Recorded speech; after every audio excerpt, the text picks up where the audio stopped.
நூற்றுக்கணக்கான ஏழை நோயாளிகள் காத்துட்டு இருக்கிறது வாழும் கடவுளான இந்த டாக்டரை பாக்குறதுக்கு தான். இவங்க தான் போபாலை சேர்ந்த டாக்டர் பிந்து மேனன். டாக்டர் பிந்து பக்கவாத நோயாளிகளை குணப்படுத்துறதுல ஸ்பெஷல். ஒரு முறை 65 வயதான ஸ்ட்ரோக் நோயாளி டாக்டர் பிந்துவை அணுகிருக்காங்க. அவங்க ரொம்ப கால தாமதமா வந்ததால பிந்துவால அவங்க நோயை குணப்படுத்த முடியல.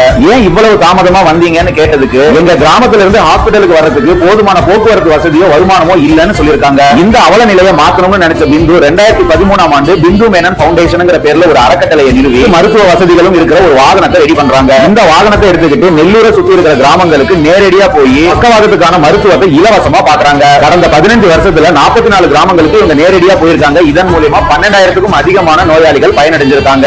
70% அதிகமான பக்கவாத நோயாளிகள் முழுமையா குணமடைஞ்சு அவங்க அன்றாட வாழ்க்கைக்கு திரும்பி இருக்காங்க. பணம் தான் முக்கியம்னு நினைக்காம நோயாளிகள் இருக்கிற இடத்துக்கு நேரடியாவே போய் இலவசமா வைத்தியம் பார்த்துட்டு இருக்கிற டாக்டர் பிந்து மேனனோட மனிதாபிமானமும் இந்த வீடியோவும் உங்களுக்கு பிடிச்சிருந்தா ஒரு லைக் கொடுங்க. உங்களோட வாழ்த்துக்களை கமெண்ட்ல சொல்லுங்க.